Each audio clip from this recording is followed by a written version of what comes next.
fast, challenging, and remains relatively unsanitised by modern safety standards. It's an old school circuit, laid out in a figure of 8. Make a mistake here, and a gravel trap will usually punish you. The first section is the most challenging part of the lap, a tricky double apex right-hander, the entry of which is taken flat out before gradually tightening. This is where Ayrton Senna infamously drove into his bitter rival Alain Prost, settling the outcome of the 1990 World Championship in Senna's favour, after officials refused his request to move pole position. It's also where Kimi Raikkonen memorably swept past Giancarlo Fisichella on the last lap to win the thrilling 2005 Japanese Grand Prix after starting 17th on the grid.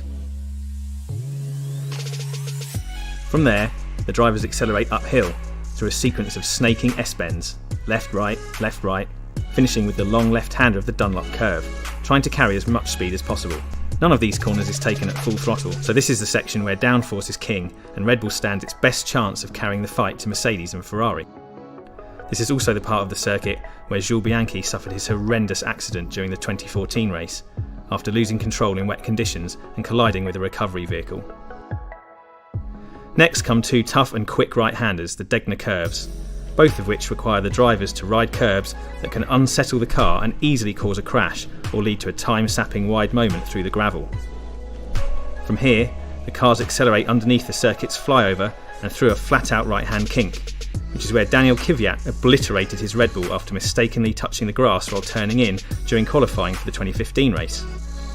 Survived the kink, and he reached the hairpin, the slowest corner of the lap, and a rare overtaking opportunity, something local hero Kamui Kobayashi took full advantage of during the 2010 race here, ambushing several drivers with daredevil late braking manoeuvres to finish 7th in his Sauber. After blasting around a long, curving, straight that's not really a straight, the cars descend on Spoon Curve, another difficult double apex corner that ruthlessly punishes mistakes. The entry to both parts is fast, and there is simply no room for imprecision, as Damon Hill and David Coulthard both found to their cost while trying to stop Michael Schumacher winning the damp 1995 race. Make it through that section and the drivers can relax momentarily as they blast their way back towards the start-finish line. Respite is only brief, however, because next comes 130R, probably one of the most famously fearsome cornering challenges in Formula 1. Well, it used to be, before the left-hander was re-profiled and made less daunting. Le Mans legend Alan McNish suffered an enormous crash at the old version of this corner during qualifying for the 2002 race. These days, it's a simple, gentle kink for F1 cars. Exit 130R pointing in the right direction, and all that's left to negotiate is the final chicane, which carries the cars right, then left. The entry is difficult to sight, as the track drops rapidly downhill after the first part, before carrying the cars through a long, arcing right-hander to the finish line. This chicane was the scene of another of F1's infamous Prost-Senna moments, when the two legends collided while disputing the lead of the 1989 race. Senna's disqualification from victory that year settled the championship in Prost's favour. Drama is usually never far away when F1 comes to Suzuka.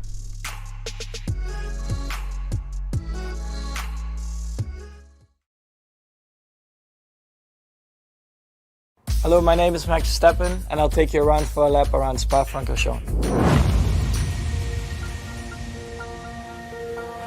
So here we are starting the lap at Spa-Francorchamps. The very first corner is a very tight hairpin. Braking is very difficult because you run low downforce, but then again it's all about the exit because you have such a long straight ahead, so whatever you can gain there you will gain the whole straight.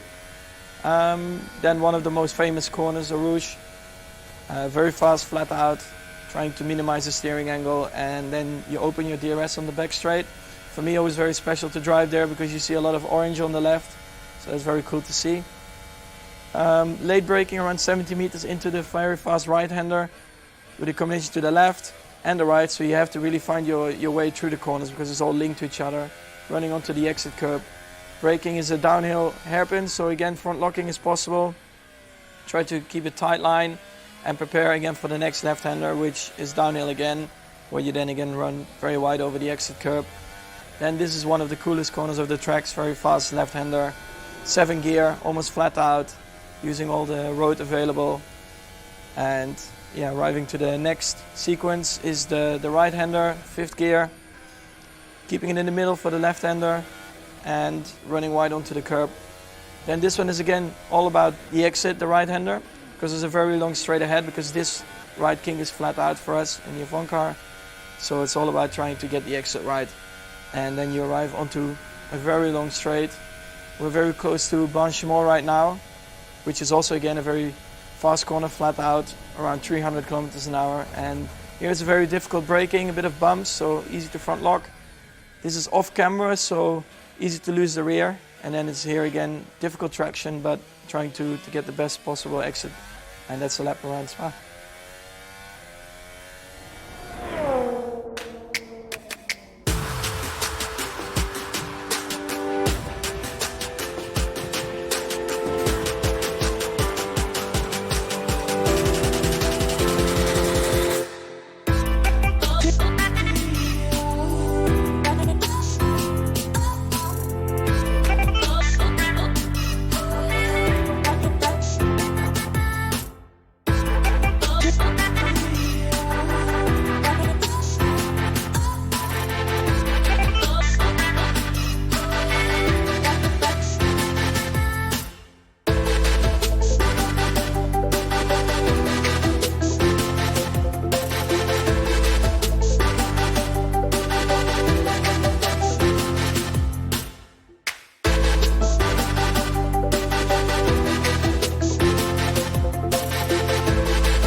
Welcome back. Thanks for joining us once again here on Turn 3 Racing Network. Saturday afternoon, you know what it is. Season number 3 getting ready to get underway for the Formula I drivers out there this year. New car, new faces, new teams here at Suzuka Circuit in Japan.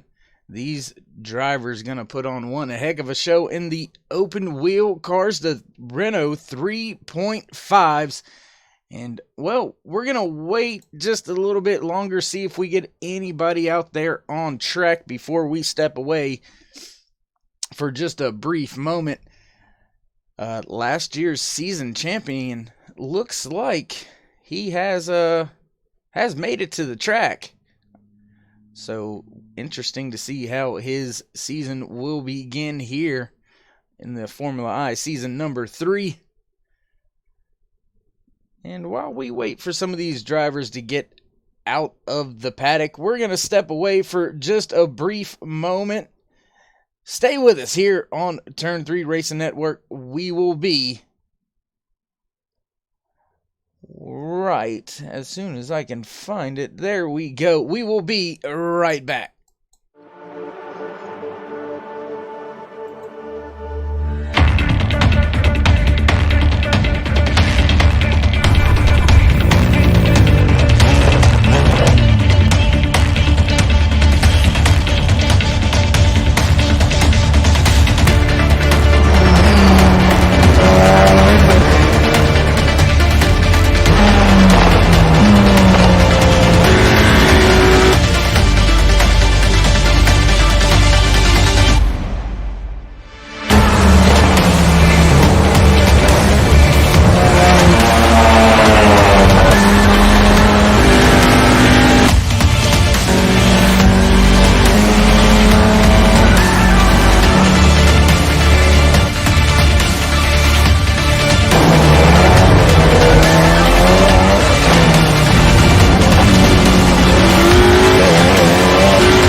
Welcome back. Thanks for sticking with us. As you can see out on the background, drivers have hit the racing surface. Season number 3 is underway here at the Suzuki circuit in Japan. Race number 1 for these drivers. Gonna present some challenges for them, as you've seen in the opening credits, taking you around the track. Multiple spots for these drivers to get themselves in trouble if they are not careful. There you see the length, 3.5 miles around this enormous, almost figure 8. There you see part of that figure 8 I was speaking about.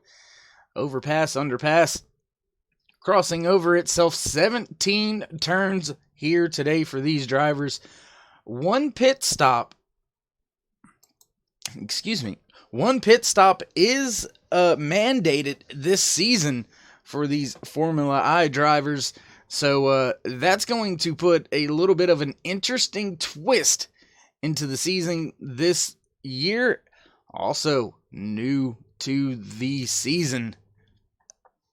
While we still have our 30-minute qualifying, I believe it is the last 5 to 10 minutes of qualifying are for the top 5 drivers to go out there and try to put down a faster time. So a super pole qualifying in the last moments of qualifying here this year for the Formula I drivers running in the Renault 3.5 this year, moving away from the Dallara F3. So a new car also going to present some challenges to these drivers.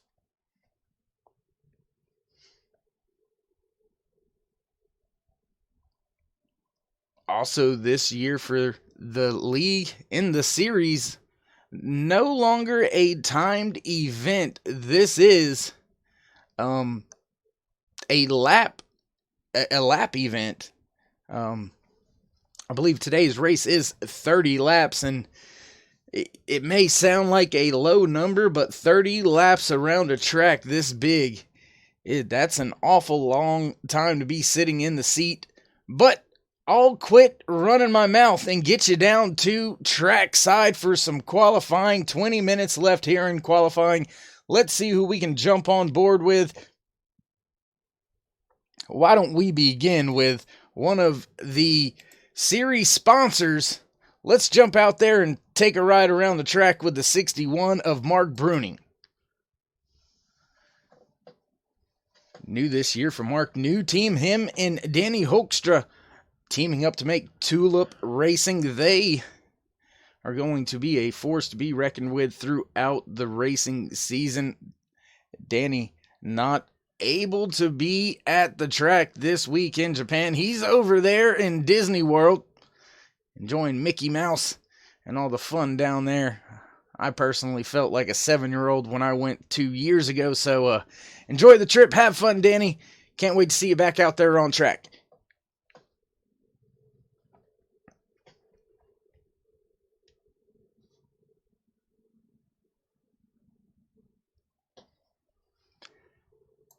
And we're going to let a few more drivers turn in a few more timed laps right now. Only 3 drivers completing a timed lap so far, so the qualifying board going to be pretty blank up there when we scroll it down to the left-hand side of your screen.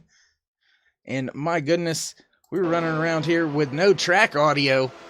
There you go. Somebody forgot to plug the cord in over there. They're going to have to get fired, or at least some deductions out of their check, that's for sure. Nonetheless, there you see Mark Bruning coming out from, I believe that may have been turn... Well, there's the hairpin, so that's turn 11 right there. So he was coming out of 5.6, somewhere around that range. Still getting acclimated to Suzuki. It's a huge, huge course.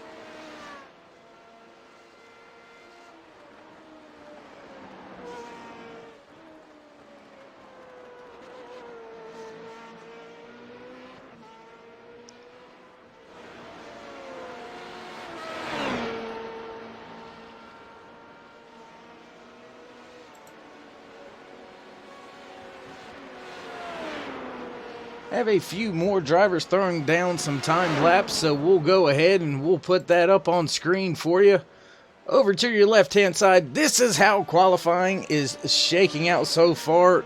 Newcomer to the league and series. There you see him on top of the board right now as they sit. Dave Guild right there, making his presence felt early in the season. Also another newcomer sitting in second position right now, Corey Whiting.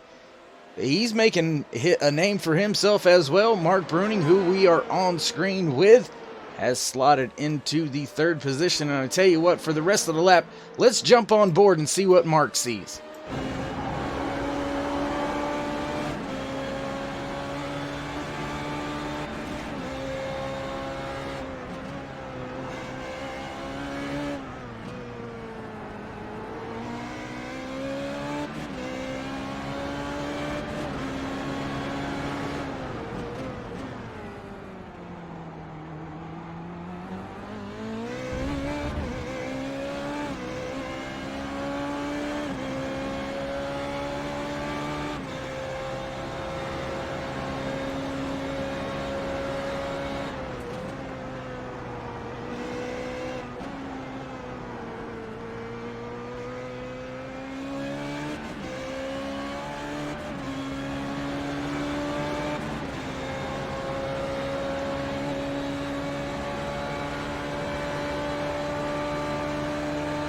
Since we last checked on our leaderboard, looks like Will Zoller in that 67 returning to the track with Formula I and returning to the top of the charts, up there taking the pole position right now as we have about 15 minutes left in qualifying. So driver's going to have to get out there, make some timed laps. Want to thank Mark for allowing us to put this in-car camera right there on top of his helmet so you can see what he sees. A little bit of a lock up there, making his way through the first few corners of the track, working now through, I believe this is 4, 5, 6. It's like a succession of turns there. Turns 3 through about 7, just back to back, snaking up through the track. So lock up and oversteer can be very detrimental to your race if you're not careful. So we'll jump out here. We'll see who else we can jump on board with. Looks like the 16. Oh, as Mark Bruning goes around Patrick Woodstrup. We'll jump on board up here with him for just a moment. Watch him make his way through the field. Has a car right on his gearbox there. Oh, contact with that outside wall. My goodness. I believe that may have been Cody Sandwith that may have went around right there. Not quite sure if that was him or not. Believe it was though, but we'll keep on keeping it on. Watching this 16 of Patrick Woodstrup make his way around the track. Patrick slotted in the 10th position right now in qualifying. We'll go ahead and throw it up for you one more time here as we are halfway through open qualifying. 30-minute session, under 15 minutes left. Remember, the Super Pole is yet to begin as well, so being one of those top 5 drivers is very, very key to being able to possibly take the pole position when we start race number 1 here in about 15 minutes or so. Drivers will hit the grid standing start, just like you see the boys in the big time do. Lights will go out and we will go green flag racing from Suzuka Circuit in Suzuka, Japan.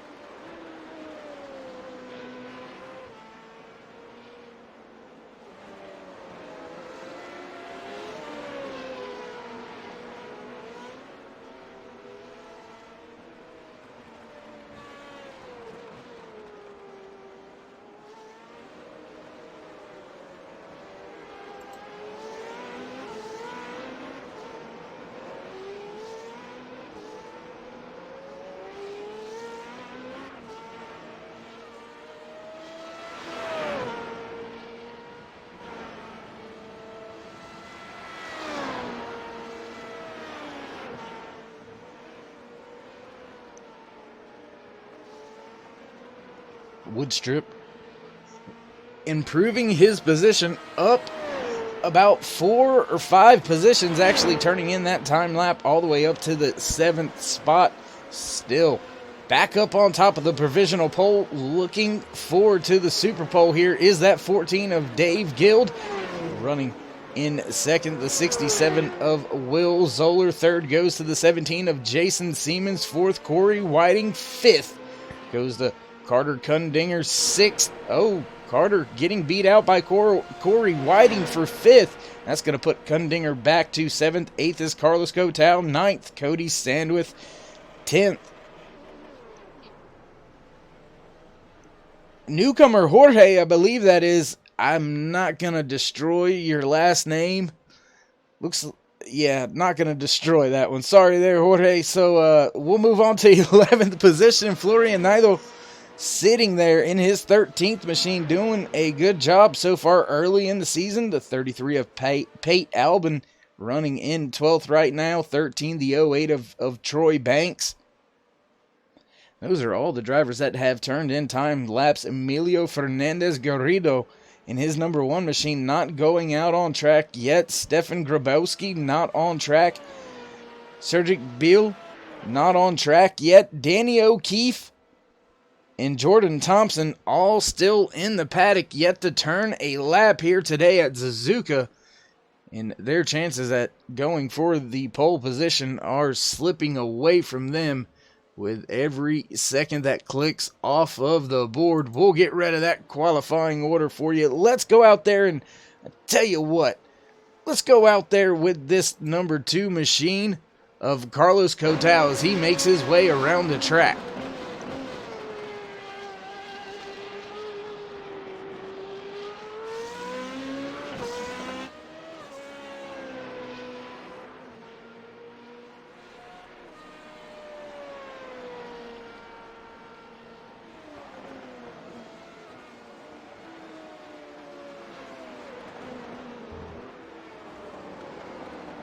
Out of the way goes, I believe that was Woodstrip that got out of the way right there. That may have been Jason Siemens actually moving out of the way. Yes, it was Jason moving out of the way of Carlos as he's trying to put down a hot lap here. Just a little over 10 minutes left here in qualifying, and they may have actually, I believe it's the last 5 minutes, so drivers do have 1, possibly 2 attempts to come around and put themselves inside that top 5 in order to have a shot at the Super Pole here today in race number 1, season 3 for Formula I.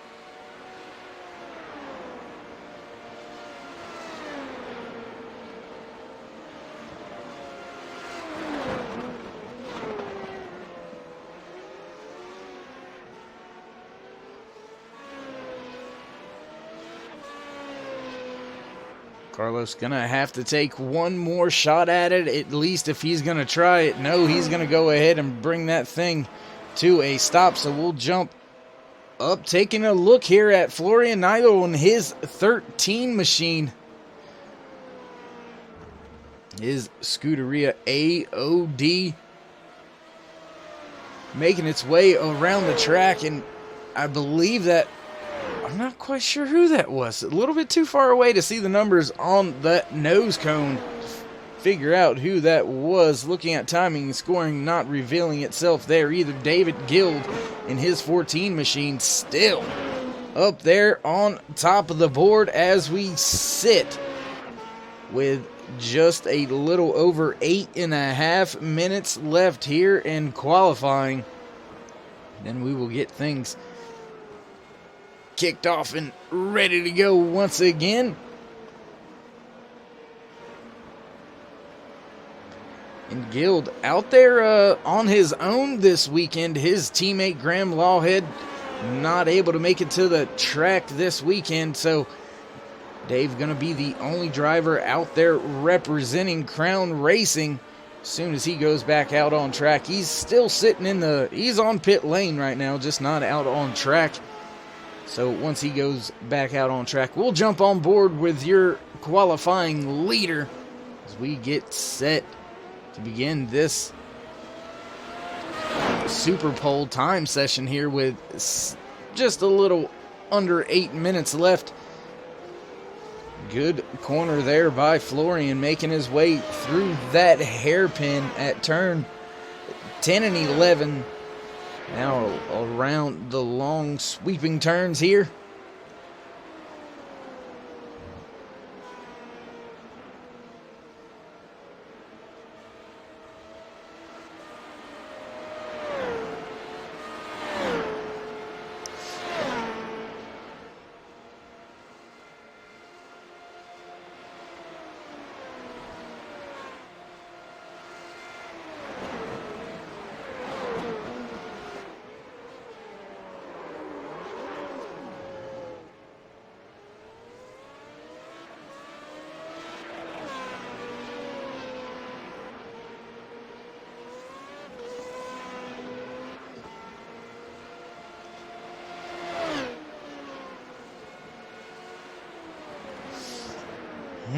Drivers really starting to scrap it out for those top 5 positions. Dave Guild still on top of the board. Will Zoller in second. Jason Siemens third. Cody Sandwith in fourth. Fifth, the 0-2 of Carter Kundinger. And I tell you what, looks like Dave Guild has begun to get out there on track. So we'll jump back here with the man that's sitting on top of the leaderboard in his Crown Racing machine. Trying to go down. Put down some even faster laps. There you see the time so far. Information on Dave as he's making his way around this track.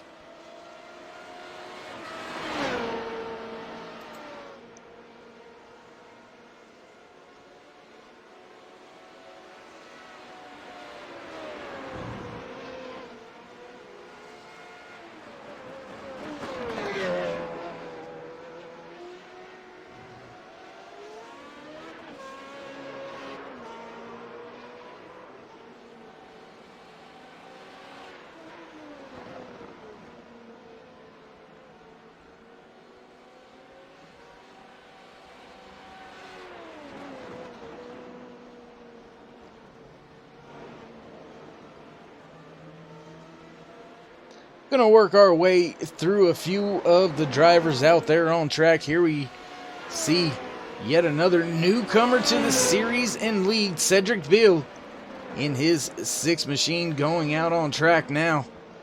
Cold tires are a factor in these cars, so tire management definitely going to come into play with a mandatory pit stop being involved. So things going to get a little bit interesting with strategy, tire management, fuel management, everything like that's going to start to come into play this season in the Renault 3.5 for the Formula I drivers here on Turn 3 Racing Network. Jumping back now to the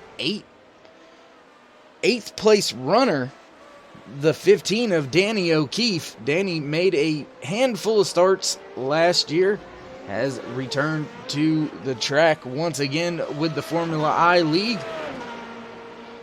here on iRacing.com, world's #1 racing simulator.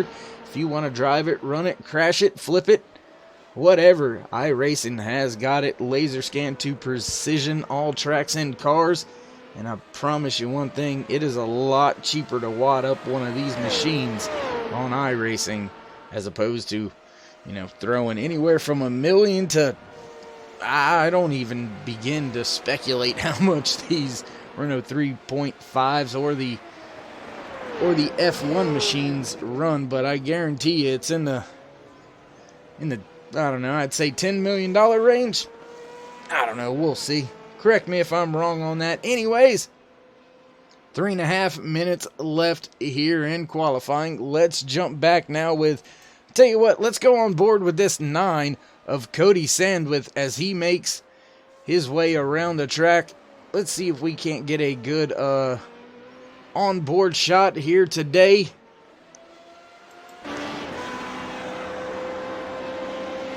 We'll get rid of the qualifying bar for you. There you go. Get a look at what Cody sees as he is making his way around the track here today. A little bit of a moment right there for Cody. Gets it all settled down, pointed in the right direction, and off he goes once again.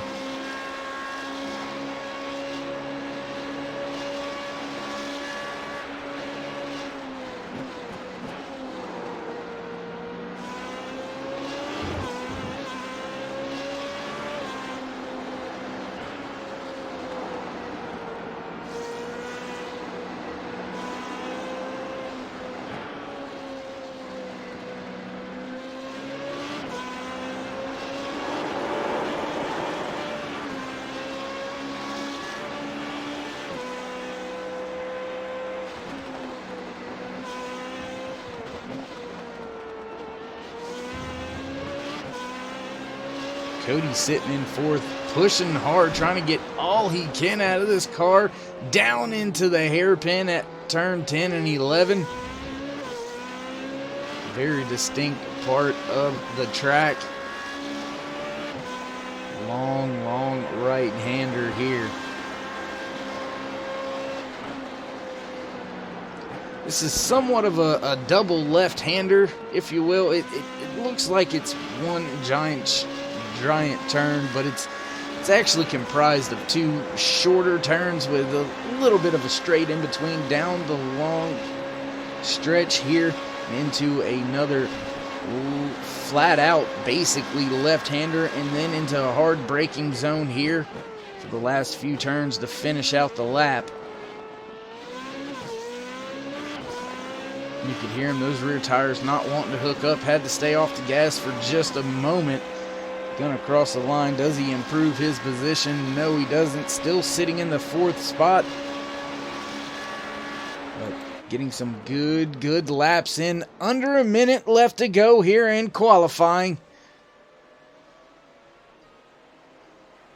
So I think that's gonna pretty much wrap it up.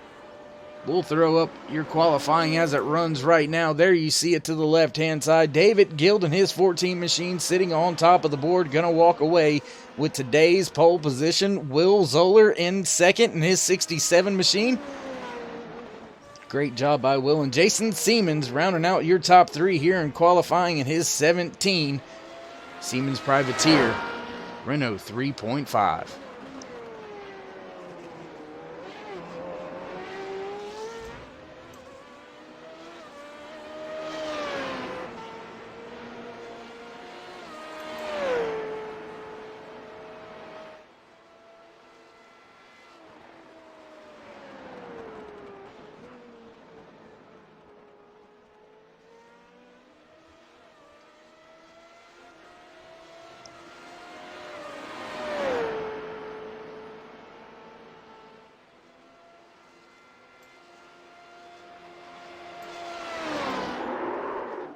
Oh, big moment for Sandwith as he goes around. He loops it. My goodness gracious. And whew, that's one way to end qualifying if you want to. Drivers being able to finish their time lapse that they are currently out there on. So we'll keep our eye on everything while we step away for a quick commercial break here on Turn 3 Racing Network. Don't go anywhere. We will be right back.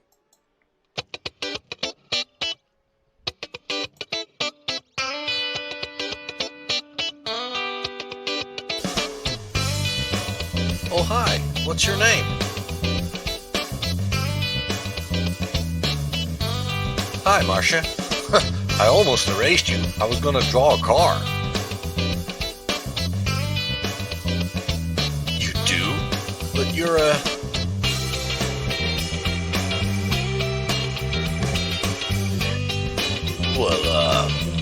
don't know.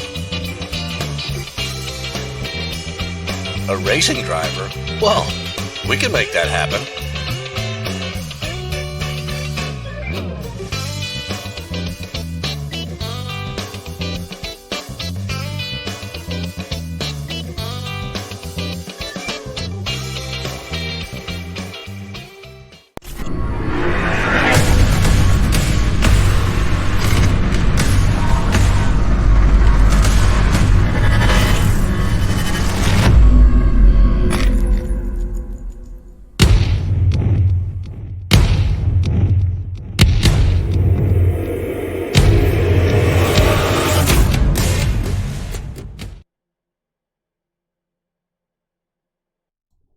Thanks for sticking with us. Qualifying is over. It is in the books. Your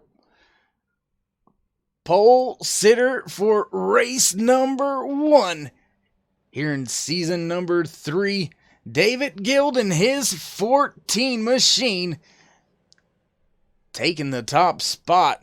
Waiting for all the drivers to get out there and grid it up, and we will go through your starting order for today's race. Let's see if we can't get you a little bit better a shot of today's grid. And here we go. Row number 1, Dave Guild and Cedric Beal. Row number 2, Will Zoller, Jason Siemens. Row number 3, the 9 of Cody Sandwith and the 02 of Carter Cumdinger. Row number 4, the 12 of Corey Whiting and Danny O'Keefe. Row number 5, Emilio Fernandez Garrido and Carlos Cotau. Row number 6, Mark Bruning and Patrick Woodstrup. Row number 7, Florian Neidl and Jorge. I'm not going to destroy your last name, Jorge. Row number 8, Troy Banks and Stefan Grabowski. Row number 9, Jordan Thompson and Pate Albin. And that is going to be your starting order for today's race. Cars gridded up, ready to go.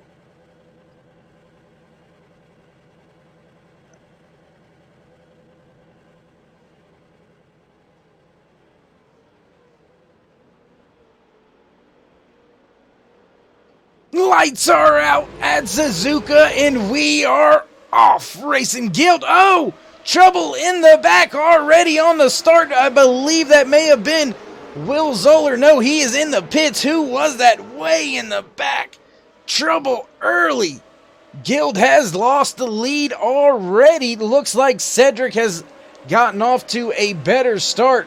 Gonna put himself in position. That may have been Troy Banks. That's who that was. Troy with a rough start there, spinning at the beginning. Let's see if we can't catch that really fast one time for you. No, not getting it there. We'll go back with your race leader, Cedric Bill, as he's trying to make his way around the track. My goodness, already some crazy fast action going on here at Suzuka. Jason Siemens sitting in that 4th position just behind Cody. There you see Carter Cumdinger, Corey Whiting, Danny O'Keefe. All of these drivers right on top of each other early here in the race. 30 laps of racing here at this 3.5 mile track. See these. Oh, and another car going around. Carlos Cotau with a moment as well. My goodness, Carlos. Rough go of it early here. Let's take a look at what happened to Carlos.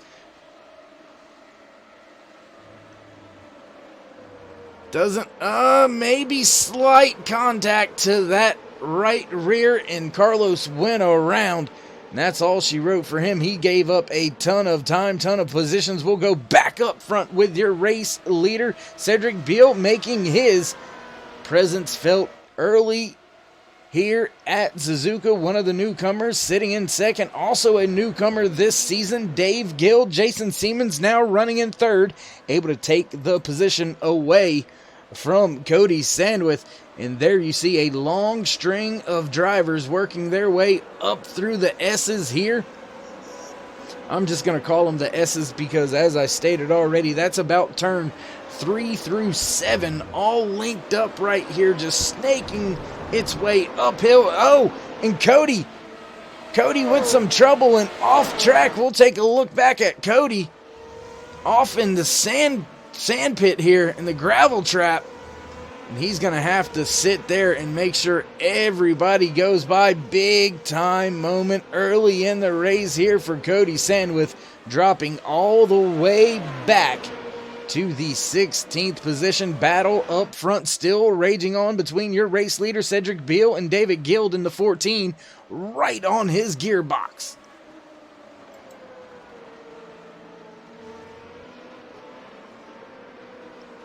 Trying to keep my eye all over the track, but we have a battle for the race lead here brewing and is underway. No DRS for these drivers, so they have to get it done on shore, slipstream, and a little bit of draft and aero help, but you got to be careful in that dirty air, especially under the high-paced corners. Back down the front stretch to begin lap number 3. Cedric Beal has assumed the race lead on the start and has not looked back yet. Dave Guild, I should say, I apologize, has been trying to make his way by him since the start as well. So we'll go back as this battle is starting to calm down a little bit. We'll take a look a little further through the field. Here we see the 4 of Stefan Grabowski running in his 4 machine, sitting in the 8th position right now, just in front of Patrick Woodstrup.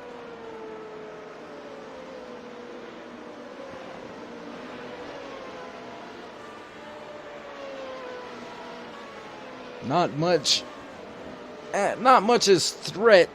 There is Patrick Woodstrup, as he is 1.5 seconds behind Stefan here. So the gap doesn't look like much, but that's quite a bit. It can be given up very quickly, though. Slight mistakes add up to big time on the board. Pate Albin with some trouble. Pate going around. We'll take a look back, see what happened to Pate here. He's making his way around the track.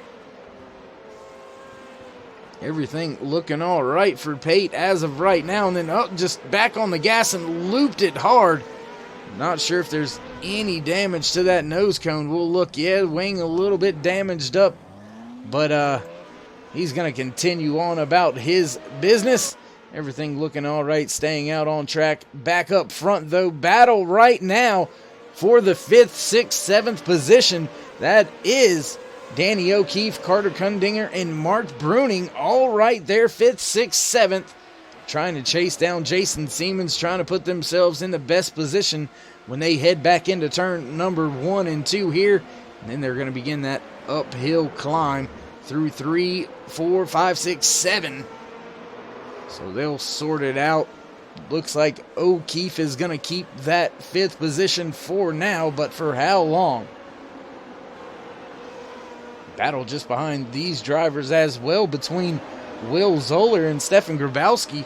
That's starting to heat up just a little bit more. Carlos Cotal now coming back up into play, sitting just outside of your top 10.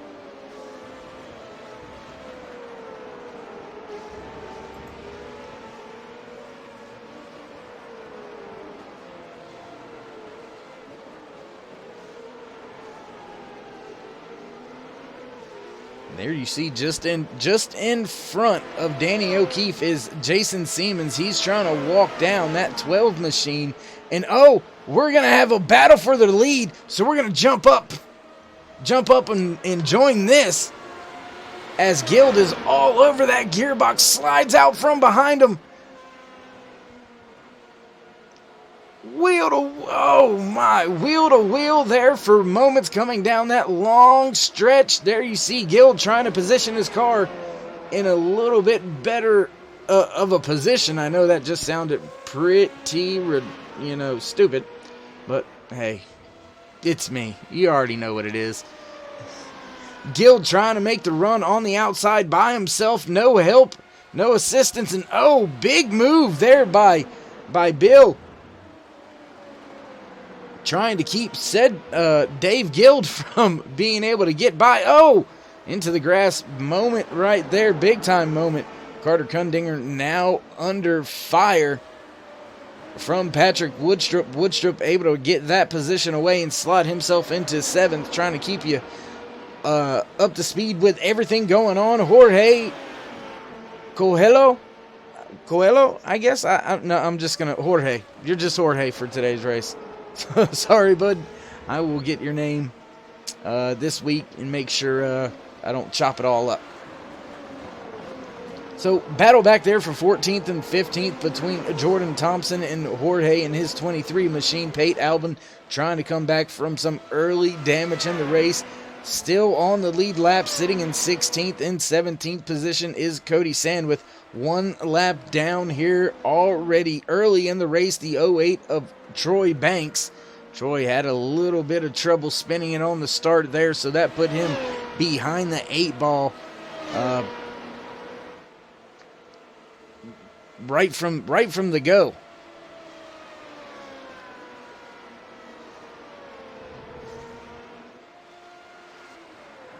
And I was too busy looking through timing, scoring, and stats and didn't see what may have happened to Dave Guild, as he has given up a ton of time here in the last lap or two. Now being shown almost 2.5 seconds behind your race leader. So that is I'm not sure what quite happened, but there you see, look at that battle going on. Oh, car flipping back there. Who was that? I believe that is Carter Kundinger right there. Oh my goodness, let's back this up and see what happened here.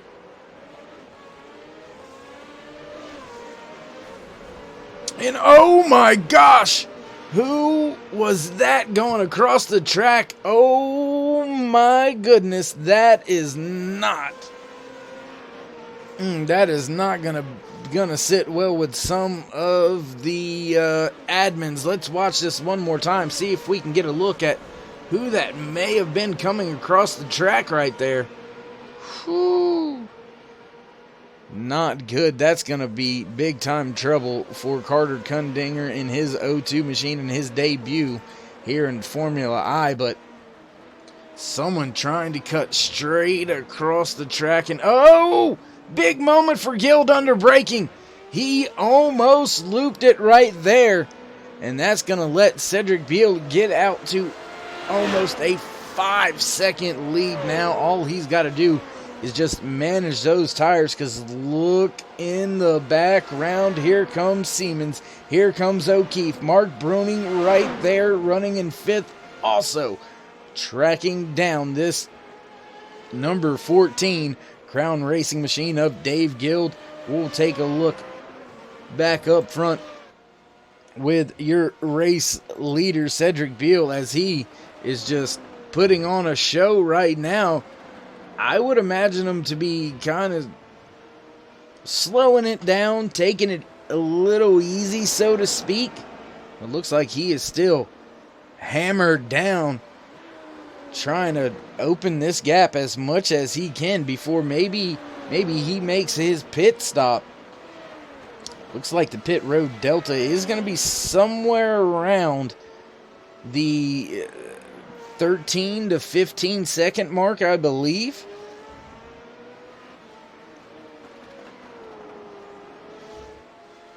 We'll keep an eye on the pit deltas of some of these drivers, as it looks like Will Zoller was on and off pit road, stopped for almost 10 seconds, 13 seconds on pit road, so we'll have to keep our eye on that. Looks like Patrick Woodstrup now struggling as well.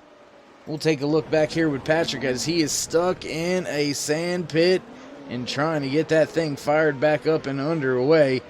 Drivers taking evasive actions going by. That was the 13 of Florian Needle, as he's making his way back up through the field and inside of your top 10. Meanwhile, up at the front, nothing going on for this man.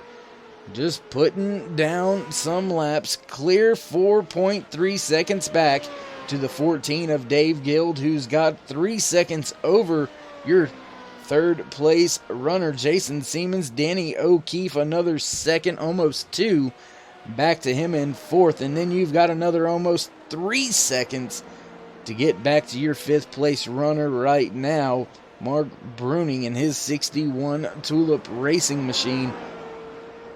And I'll tell you what, I'm looking through some of the timing and scoring, and it looks like some of these drivers they're in some trouble. Cody Sandwith, Pate Albin, Carter Kundinger, all very, very close to being put a lap down. They are only maybe 10 seconds or so up in front of your leader. There you see right there. That is Troy Banks gonna be going 2 laps down here early already in the race if it continues like this for him. And looks like Patrick Woodstrup has hit pit road. So Woodstrup deciding to go to pit road. He will go 1 lap down as Guild and Beal continue to put down a torrent pace. Those 2 newcomers are making a name for themselves early in the season, early in the race.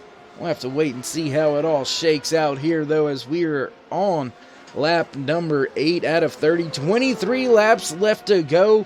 Still about 40 minutes of racing left here, so a lot of time to make a lot of mistakes if you're one of these drivers out there wheeling this tough car here. We'll go around track one time here with your race leader, Cedric Beal. We'll see how these drivers have got to handle this.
And that was a lap around the track with your race leader, the 6 of Cedric Beal. And, man, I'm telling you what, 4.9 seconds ahead of second place. There you see the gap. Back to that 14 machine of David Guild, Jason Siemens running in third, Danny O'Keefe running in fourth, Mark Bruning still in that 5th position, Will Zoller in 6th, Carlos Cotal being able to recover and come back up to the 7th position, Emilio Garrido sitting in that 8th position. Good start of the race for him as we are nearing the halfway, and there are drivers all over each other here. I'll have to go back and see where that was. There it is. Carlos Cotal, Will Zoller, Emilio Garrido, all right there with each other. So there's 3-4 positions all running right with each other as we inch closer and closer to the 20 lap left to go mark here from Suzuka Circuit, Suzuka, Japan, here on Turn 3 Racing Network.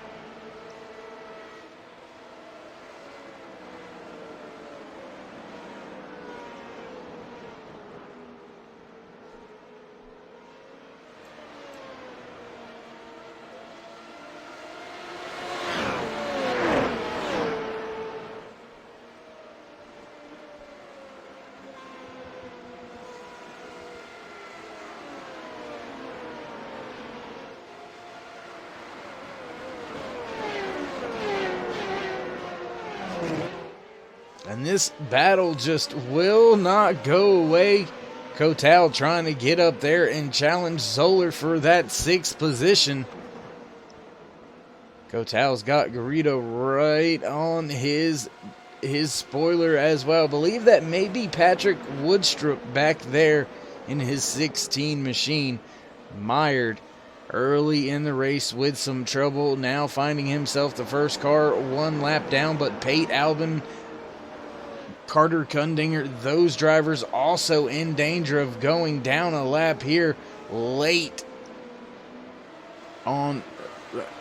Well, I guess midway would be late, possibly, maybe, or, you know, to me it's late. If it's halfway through the race and you haven't begun to execute the strategy, it's probably going to be a little bit too late to employ it, so we'll have to wait and see how these next couple of laps shake out. Looks like a few drivers are beginning to catch up with each other. Closest battle on track, though, is between these 3 drivers right here. Zoller, Kotal, Garrido, all right there for position with each other, all within about a half a second or so of each other up at the front. Nothing much going on. Beal being able to maintain his race lead, 4.9 seconds, now down to 4.5. Guild has been able to maintain about that 4-second gap back to the 3rd place runner of Jason Siemens. And Danny O'Keefe was gaining a little bit of time there on Siemens, but he has dropped off just a little bit, giving way to the 61 of Mark Bruning, who's beginning to close in on O'Keefe. So those drivers may be battling here in the next possible 3 laps or so, as the on-screen battle is beginning to spread itself back out. Zoller stepping away from Carlos Kotal as he is making his way through the S's here at Suzuki, trying to get away from Emilio Fernandez Garrido in his number 1 machine. We'll jump back up a little bit closer. There you see, we're getting some drivers getting close to each other, going around the lap car of, I believe that was Pate Albin, giving way there to the front of the field. Siemens now under a second in front of O'Keefe. Mark Bruning right there, 1.5 seconds back behind O'Keefe. So Bruning looking to try to come up and steal some spotlight from these 2 drivers and put himself into that final podium position. Here we see Siemens started in 4th, dropped 1 position, able to come all the way back up to the 3rd spot. And if we look at most of these drivers up front, as O'Keefe looking to the inside, catches the curb a little bit, not going to be able to make the pass. He's going to stay back there in the 4th position. That was a little bit of a bold move, a little bit late in my opinion, but a little bit bold, that's for sure, for O'Keefe, trying to position himself on the inside, on that right side, heading in to that last chicane. O'Keefe with some trouble, he goes around. That's going to move Bruning to 4th. O'Keefe still down there in the grass, stuck. Zoller goes by. Garrido's getting ready to go by. Kotal goes by. Will Grabowski go by as well, as Danny O'Keefe has dropped all the way to the 8th position. That's where he started. He was running up there in that 4th position, looking for 3rd. Moment under braking, sends the car around. Now he's got to make up some time on the field. I believe that is a lapped car he is working by, trying to come back up through the field and gain some positions back, gain some time back. So we'll stay with this for just a brief moment, as nothing's really happening up front. Beal still maintaining that 5-second lead over Guild. Siemens back there. Mark Bruning right there as well. Gaps are at least 2.5 to 3 seconds between all of the drivers up front. So not much going on, but we'll take a look at this man, because he was one of the faster drivers on track in the first half of this race. Big moment, locking it up, spinning it around, down in the grass, giving up a ton of time, but now making his way back through the field. Danny O'Keefe trying to set his sights on the man in front of him, the 2 of Carlos Cotal. Nothing happening, still up front with your lead. Looks like Siemens has decided to bring his 17 machine from the Siemens Privateer stable down pit road, so he's going to make his pit stop right at about the halfway point. 17 laps left to go here from Suzuka Circuit in Suzuka, Japan, for race number 1, season 3 for Formula I here on Turn 3 Racing Network.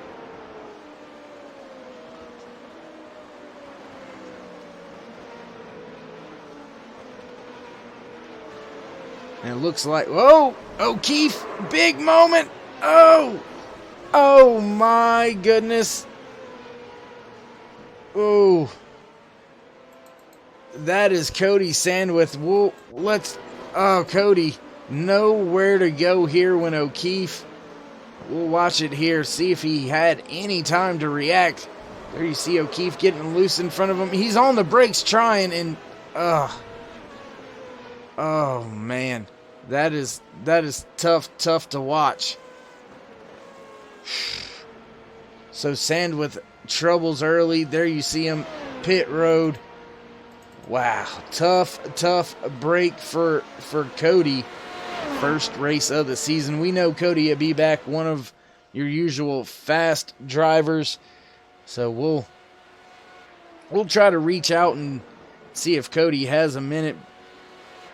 No, Cody's probably a little bit frustrated right now, so we'll give him just a second. See if he does want to speak.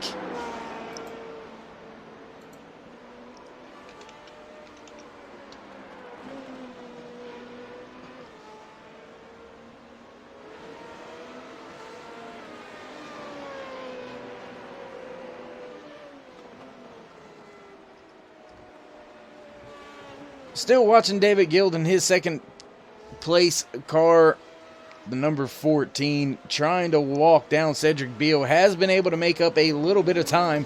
Now that time under 4 seconds now, so slowly reeling him in as we've got about 16 laps left to go. And I tell you what, he's had a little bit of time to cool off, so we'll see if we can't get a word in real quick with Cody. Cody, you got your ears on, bud?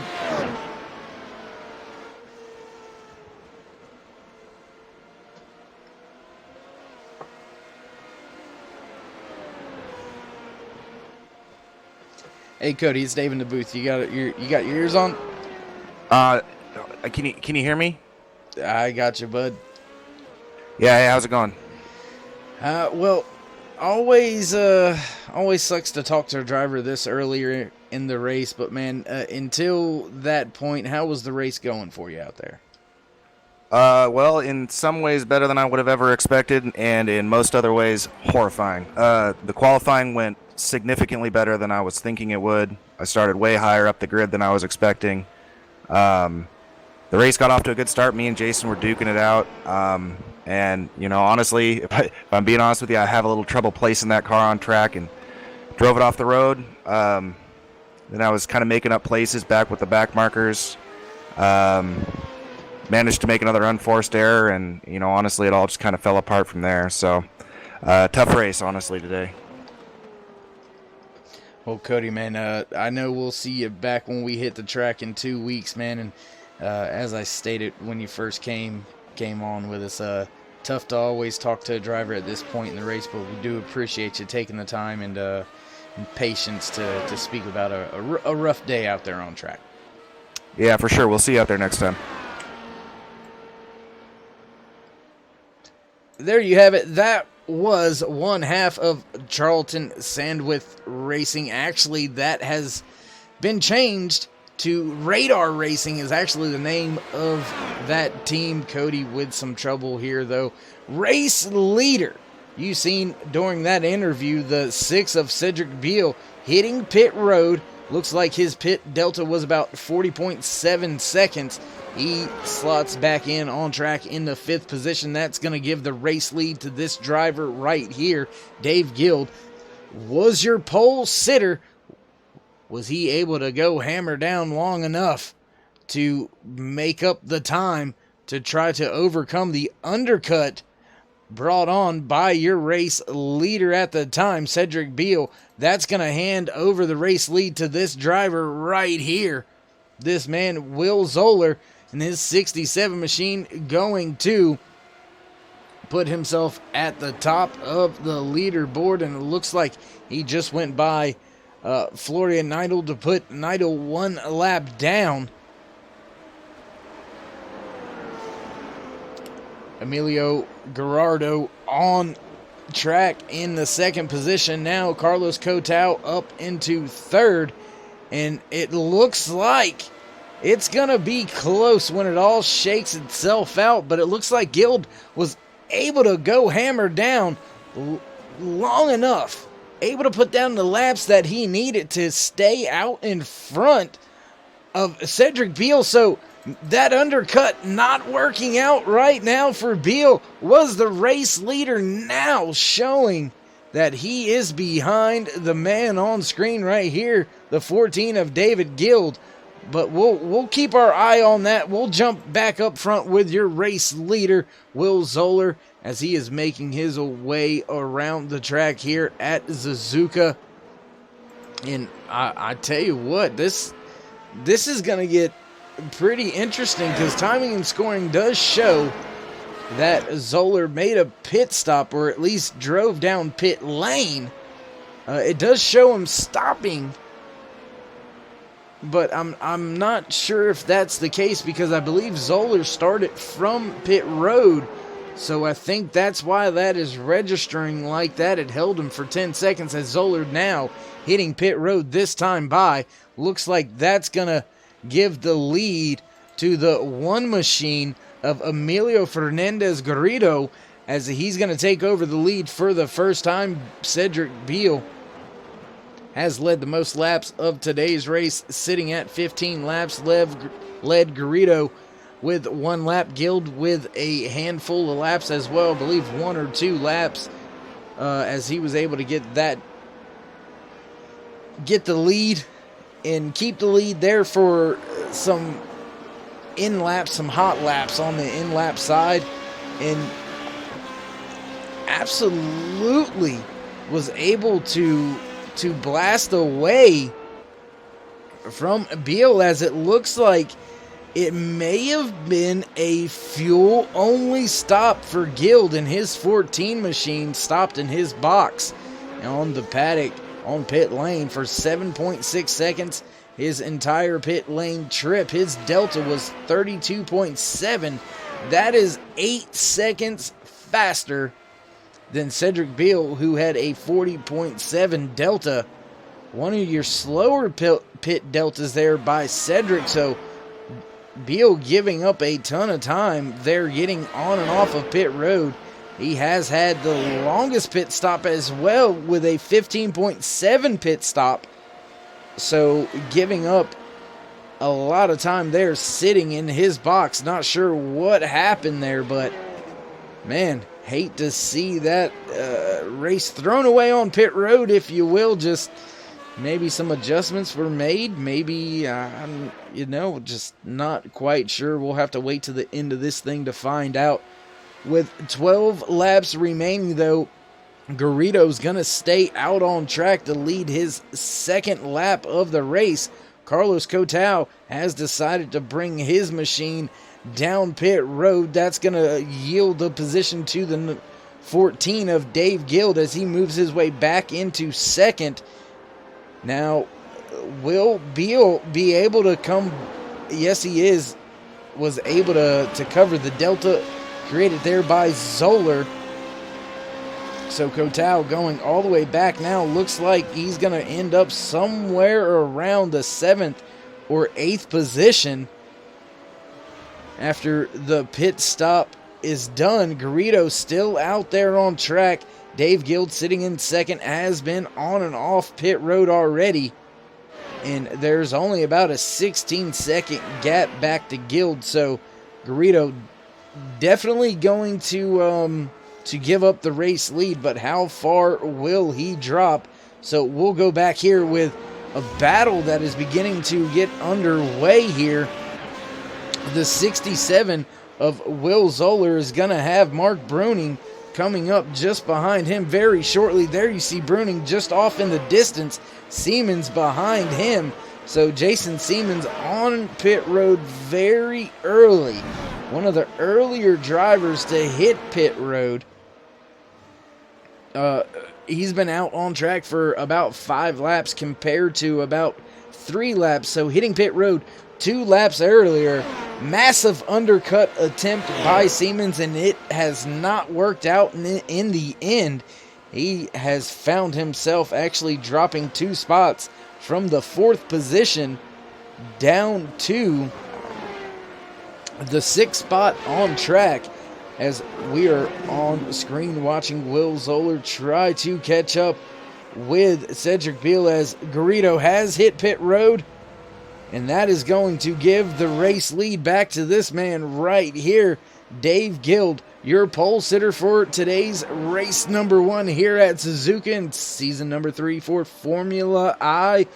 And this newcomer, the rookie here in Formula I, showing what he's worth, taking the pole now, leading this race by over 10.5 seconds. He is in a zone of his own.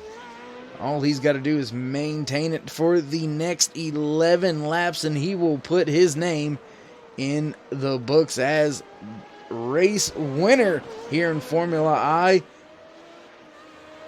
So great way to make your debut out there on track. Coming and taking the fastest lap, and then coming out and taking the race win.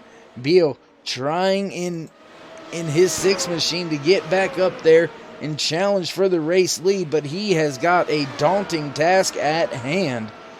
10.5, now almost 11 seconds behind your race leader, and there you see him running just a little bit wide as Will Zoller is starting to close up on that gearbox of Beal. So Beal struggling right now, possibly overdriving the car, and there you see Bruning working his way up on the gearbox of Garrido, and we've got a pass on the inside. Looks like Beal's going to be able to keep the position.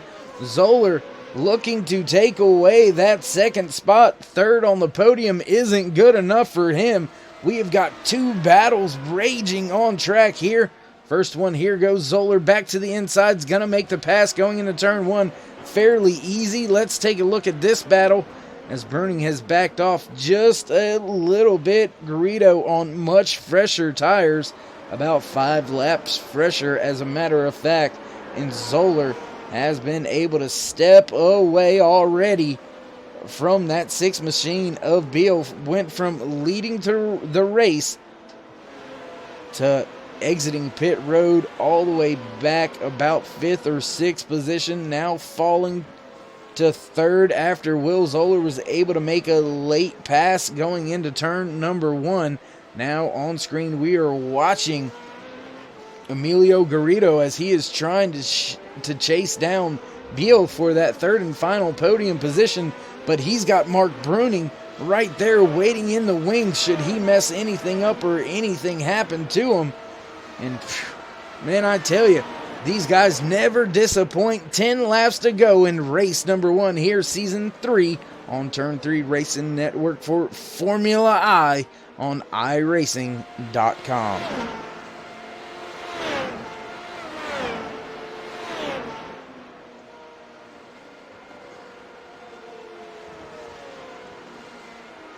And in the closing stages of the race, there you see 3-4 positions that can be decided.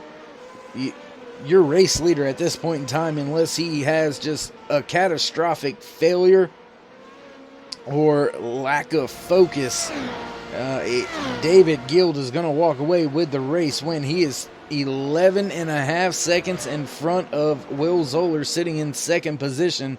Zoller now moving away from Beal, just about 2 seconds in front of him.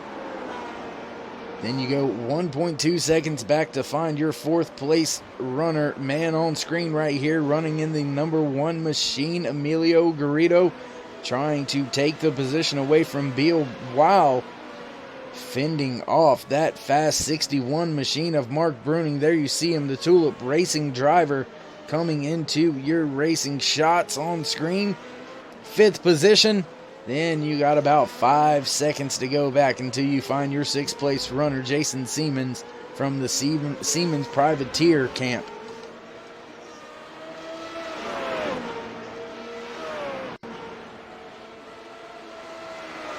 And I tell you what, we haven't had a chance to do it, but let's get a little blimpy action going there for you. High above the track here at Suzuka today, from our blimp cam, looking down, and there you see it. Garrido right there trying to make the pass. Oh, looked like contact. May have been some net code right there. Not quite sure from the blimp. Didn't look like there was actual contact, but Garrido gonna take that third and final podium position away from Cedric Beal, who has went from leading the race back to the fourth position. Want to give a shout out to Haywood Elite Wrestling Club out of Bethel, North Carolina. Thank you for providing all of our great aerial shots of today's race here at Suzuka in Suzuka, Japan. Now Mark Bruning trying to make his way up into the fourth spot, trying to make his way by Cedric Beal. And Zoller has been able to cut into the race lead of Guild about a second and a half has come out of that race lead, but there is still an awful lot of time to make up, as it looks like Carlos Cotau may have had an incident. He is actually being shown off track right now. So big moment for Carlos late in the race. We'll see if we can't find Carlos, and we don't see him anywhere out on track. So we'll just have to keep it with this battle that is continuing to rage on.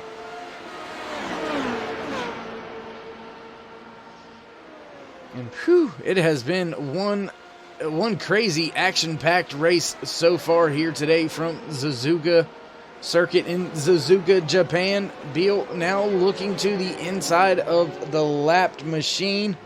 I believe that may be Jorge there that they are trying to make their way by. As it is, that's what it looks like from timing and scoring. Really quick, gonna do some house cleaning, just some house cleaning, let you know how everything has shaken out so far here today in race number 1. 18 drivers took to today's grid. We still have, I believe it is going to be 15 drivers still out there running on track. 3 drivers out of this race. Nine drivers still on the lead lap, and Florian Neidl, he is battling hard to stay on that lead lap at this point in time.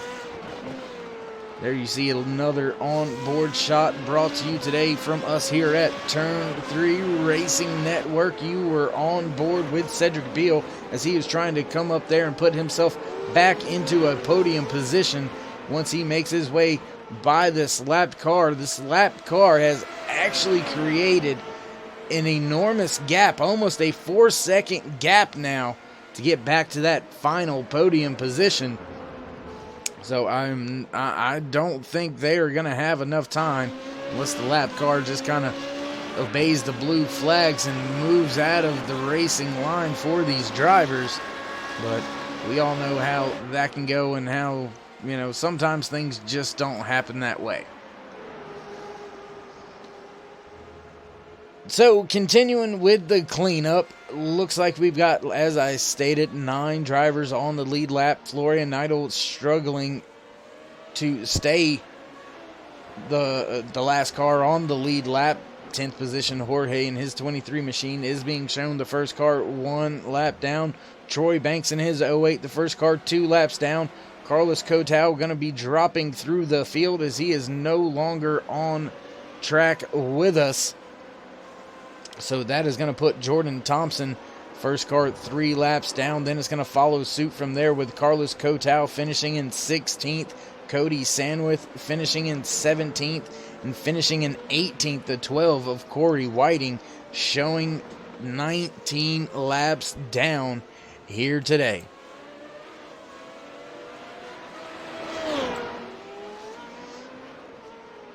And Will Zoller was able to pull off a great pit stop, great pit lane delta, as well as Garrido. Garrido was actually the winner, one out on his pit lane, the pit delta, 31.8, fastest time on and off pit road, fastest time stationary in his pit with a 6.8 second stop.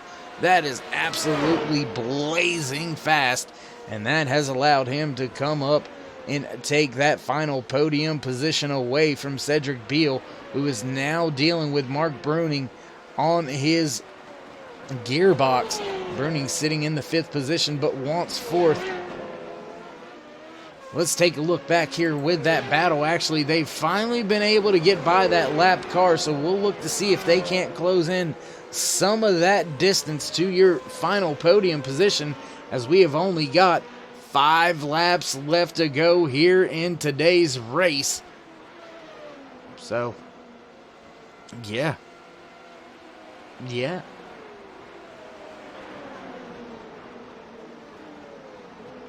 Bruning looking to the inside on that sweeping corner, not able to make the pass just yet, but he is right there.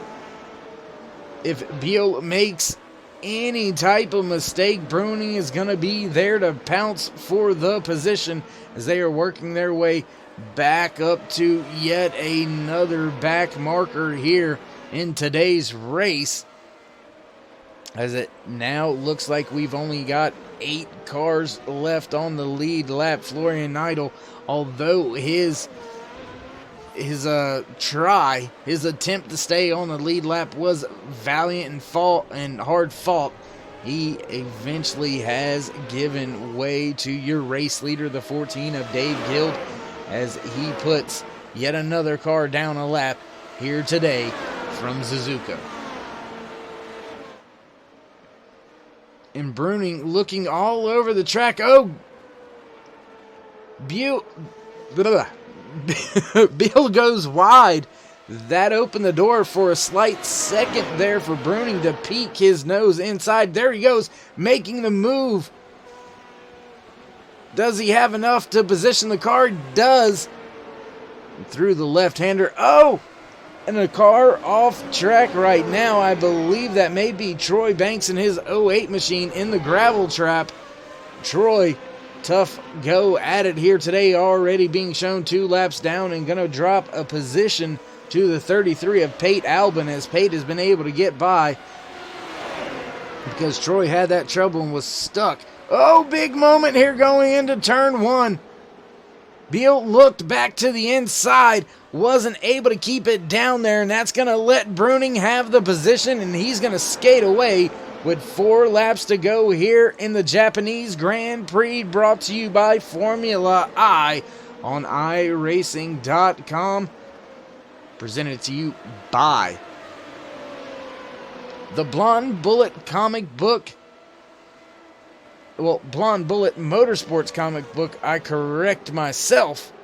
And I tell you what, while we've got a moment, if I can seem to do this, I'm not sure if I'm going to be able to or not, but we're going to interrupt a little bit of it for a little bit of side-by-side.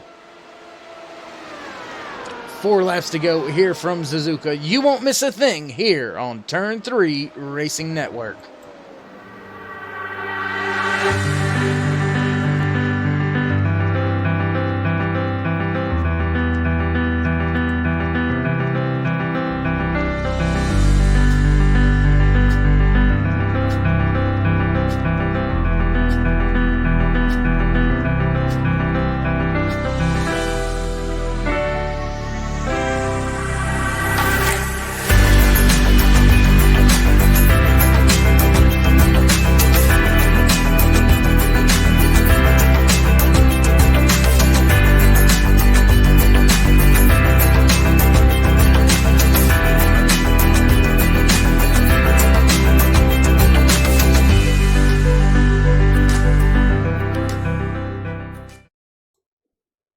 And there you go, as promised, not missing a single thing here today on Turn 3 Racing Network for race number 1, the Japanese Grand Prix, live from Suzuka.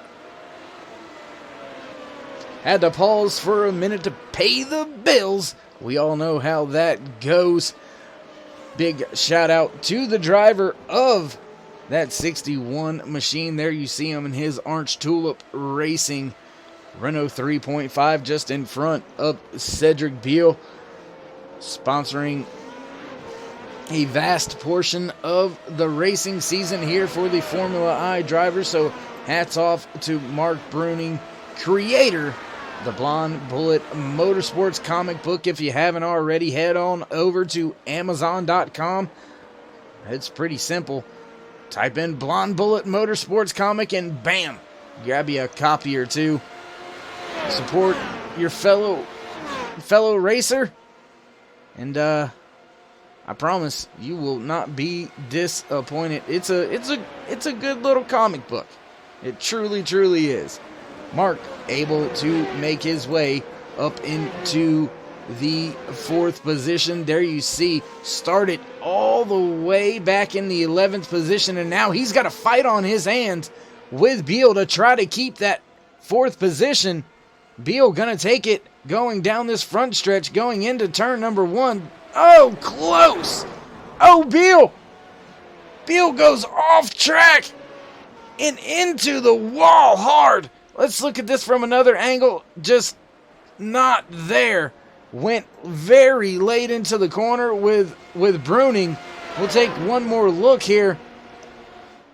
No contact made, just was not going to be able to make that corner, and hard impact into that retaining wall in what started as a great day for for Cedric Beal has found is just diminished throughout the day. Beal leading the most laps of the race here today from Suzuka for the Japanese Grand Prix, and he is going to find himself just falling tremendously through the field, now being shown in the 6th position after that tough run into turn 1. Just nowhere to go, wasn't going to be able to make the corner, and once he got in the gravel trap, that sand trap, you just can't control the car. Hard impact, and that's going to put a damper on the day and into the day, if you will, for Beal. Meanwhile, up at the front, Dave Guild has been able to keep the race lead, and yes, indeed, we've got the 1 to go presented to you here today by the Blonde Bullet Motorsports comic book. David Guild with a 6 second lead over the 2nd place runner, Will Zoller. Emilio Fernandez Garrido sitting in the 3rd position. Mark Bruning sitting in 4th, 5th. Jason Seaman 6th. Cedric Beal trying to maintain and hang on to the lead lap, as we've only got 8 cars on the lead lap. But there you see, just in front of your race leader, Dave Guild, he is not letting up. There's a car just in front of him. I believe that may be Stefan Grabowski trying to stay on the lead lap here.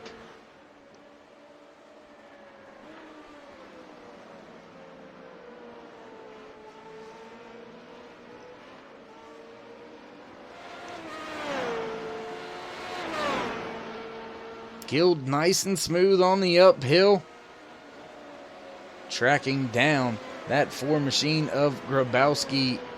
I'm not sure if I'd worry about even attempting a pass coming through the final chicane here. Gonna make the final right-hander.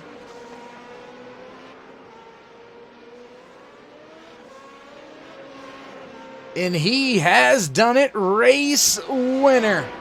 Season 3, race number 1, the rookie, David Guild, getting the win, walking away with his first win here in Formula I. So hats off to Guild. Looks like Zoller has crossed the line. Garrido's going to cross the line. Looks like everybody else is going to come across the line. So we're going to take just a brief moment, step away as everybody finishes their final few corners. No positions will be given or taken at this point in time. So we'll step away for just a brief moment and we'll be right back for your post-race podium interviews here on Turn 3 Racing Network. Don't go anywhere. We'll be right back.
And thanks for sticking with us and coming back for your post-race interviews. Gonna see if we can't get a hold of rookie sensation going out there grabbing the win today. Dave Guild, you got a copy? Yeah, I'm here, mate. Hey, what better way to make a name for yourself in a league that you just stepped into than going out, grabbing the pole position, and then walking away with the race win? Yeah, I surprised myself, to be honest, but yeah, it was a good race. Me and Ted had a good race at the start. I kept making a few mistakes, but yeah, just carried on going and it all just come to me in the end. Well, do you think that you made a statement here that you're going to be one of the drivers that these I don't want to call them old timers, but maybe some of these veterans with Formula I are going to have to contend with this season. Yeah, I don't know about that, but yeah, I'm definitely going to give it a good go. And yeah, looking forward to the rest of the season. Got a good bunch of guys out there. All right, Dave. Well, man, once again, congratulations on walking out there and getting your first win, first race of the season. I mean, what better way to start it off? So before we let you go and celebrate, would you like to give any shout-outs, thank yous, anything like that to anybody out there that's watching? Well, my dad, he's like, yeah, I want to shout out from there. So, yeah, there's a big shout out to my dad there. But, yeah, thank you to Jason for his setup. I mean, I've not had a car that drives like it until I tried Jason's setup. But, yeah, it's spot on. But, yeah, then Crown Racing, my teammate Graham, unfortunately, he couldn't be here today. But, yeah, hopefully in the next one, we'll try and get a 1-2. All right. Well, we look forward to seeing your rookie teammate getting out there with you and seeing what he can do in 2 weeks when we hit the track again. But David, once again, congratulations. We'll catch up with you. Thank you very much. And thank you to you again, David. Thank you. There you have it. That was your race winner, driver of the 14 machine. Now let's see if we can't get a word in with part season sponsor here, Mark Bruning. You got a copy, Mark? I do, yes, sir. How you doing? I am doing good. You would have had that third place. I believe you got a little bit held up there towards the end.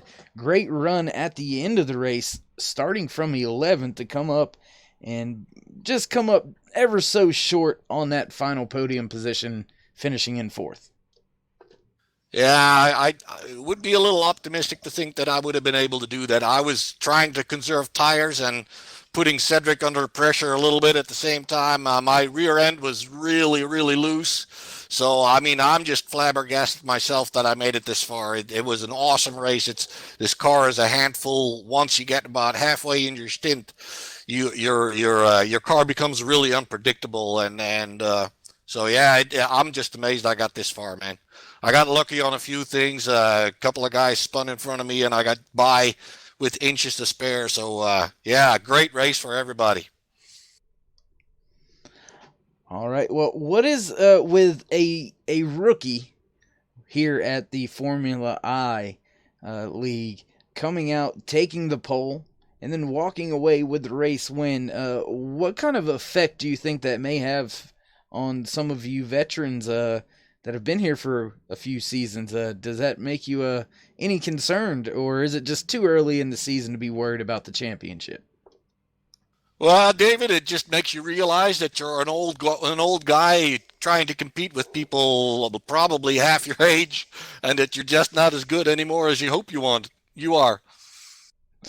I wasn't as good today as I was last week, so I know the feeling. Yeah, they wrote a song about that a while back, didn't they? I believe so, Mark. Well, man, once again, congratulations, 4th place finish. I know you would have liked it to been better, but at least it wasn't worse. So look on the bright side with that one. A good way to start off the season. Before we let you go, you want to give any shout-outs, anything like that? And I tell you what, if you don't mind, give a shout-out to some of your Dutch friends in Dutch for me. Well, first of all, thanks very much, man. I'm ecstatic I got this far. Like I said, I want to give a big shout out to Denny Hoekstra, who's couldn't be here today, but we worked together really well to trying to get the car set up. And I also want to give a big shout out to Bert Hoekstra. He's our spotter / team manager. He helps us out with all kinds of stuff. He helped me out today with information. So here's for him in Dutch. Hey Bert, hartstikke bedankt voor je hulp tijdens deze wedstrijd. Ik had het zonder jou nooit zo ver kunnen schoppen, jongen. Thanks very much, David. I appreciate all your work, man. Yes, sir, man. Hats off to you, and we'll look forward to seeing you on track once again.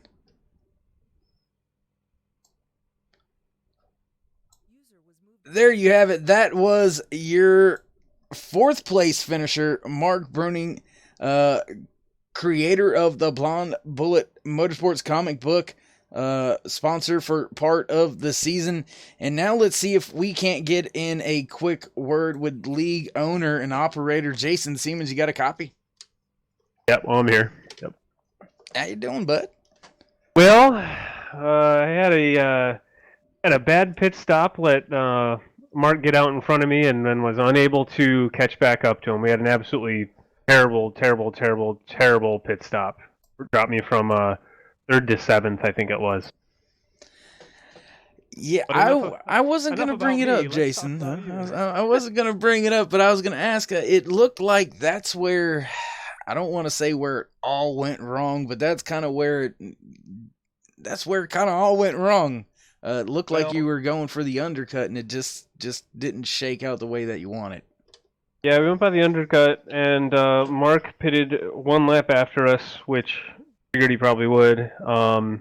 And we need to go back to the replay and see what happened. Either he didn't take tires. I mean, he came out several seconds ahead of me, despite me being several seconds in front of him when I went into the pit. So you're gonna have to look at the replay and find out what happened. But all in all, fifth place, avoided some carnage. Pretty good race. Some surprises. Obviously, we knew Dave was going to be fast. Cedric is going to be real fast. Will set the fastest lap. Pretty good racing from everyone, I would say. So I'm gonna ask you to take your helmet off for a second and put your league owner hat on for this next one. With Guild being a rookie coming in, taking the pole, you already mentioned you knew he was going to be fast, but took the pole, took the win here in race number one. You mentioned a few other rookies already here in the interview. Do you think that it's too early to be looking at championship implications, or do you think some of you veterans might have to worry about these new guys? Well, yeah. Cedric is regularly at the pointy end of the top splits in this car. He's very quick. Yeah, Dave is incredibly quick and consistent. We knew he was gonna do well. Cedric in the sprint race, Cedric got off the line in the sprint race like a rocket, and he did not have that great of a start in the feature race. But things will do okay for him. He had some contact late in the race. He was running 4, I think, and he got bumped, I think, by Mark, or maybe he locked up the brakes. But either way, he was behind Mark, and he ended up in the stand in turn 1. So I don't exactly know what happened, but he was slated for P4. He's going to be, if he shows up every race, he's going to be championship hunt, same as Dave. And the some of the new guys are formed up on teams that are going to be very competitive too. So the Constructors Championship will be something to watch. Dave's teamed up with a guy that I do Formula V with, Graham Lughead, and Graham has not raced this car on this platform yet, but he is a great racer in real life, so he'll pick it up pretty quick, I'm sure. I don't know. Maybe it's too early to say this is a changing of the guard, but there are a lot of new fast drivers in here that are going to put some of the veteran guys on alert. Sure, totally agree. All right, well, we'll go ahead and let you put the driver's helmet back on now. Great finish. I mean, you would have liked a better finish, obviously. Everybody wants to finish in first place, but walking away top 5, not a bad way to start the season. Before we let you go and have to deal with all the administration stuff and things of that nature and celebrations, you want to give any shout-outs or any insight onto the rest of the year? Well, I would say take care of the tires in this car, for sure, because if mistreated, these tires will fall off really quick. And these are long races, so for anyone listening, just try to survive. I mean, that's the joke every iRacing race starts with. You can't win it on turn 1, but man, we wait 2 weeks between races. You hate to have your race end on the first lap or early in the race. So I would say safe, take care of your tires, and hit your marks. And yeah, we were honestly hoping for a 4th place finish, so P5 is not too far away from that. We know Dave, Will, and Cedric are incredibly fast, so I think realistically we were thinking P4 as best of the rest. But go back to the drawing board. My teammate Patrick, he had some contact early in the race. I'll need to see exactly what happened there. But yeah, things are looking good. We bagged some points, and we'll be back for week 2, Brazil, 2 weeks from now. All right, man. We'll pick things back up with you at Interlagos down there in Brazil in 2 weeks. Until then, man, stay safe. Thanks a lot, buddy. Have a good one. I'll talk to you in 2 weeks. There you have it. That was league owner and finisher in the 5th position here today for race number 1, season 3. The Japanese Grand Prix is in the books. Nothing left to do from us except give you your finishing order. There it is. Gonna be at the top of your screen, walking away with first today. Rookie sensation Dave Guild coming home in second. The 67 of Will Zoller, while Emilio Fernando Garrido slots in that third and final podium position. Coming away in 4th today, the 61 of Mark Bruning. 5th place went to Jason Siemens in his 17 from Siemens Privateer. Coming home in 6th, the 15 of Danny O'Keefe. In 7th, the 6 of Cedric Beal. And in 8th, the 4 machine of Stefan Grabowski. 9th place, the 13 of Florian Needle being scored. The first car 1 lap down. In 10th, the 23 of Jorge. And in 11th, the 16 of Patrick Woodstrup. The first car being scored 2 laps down. Coming home in 12th today, the 08 of Troy Banks. Coming home in 13th, Carter Kundinger and his 02 machine.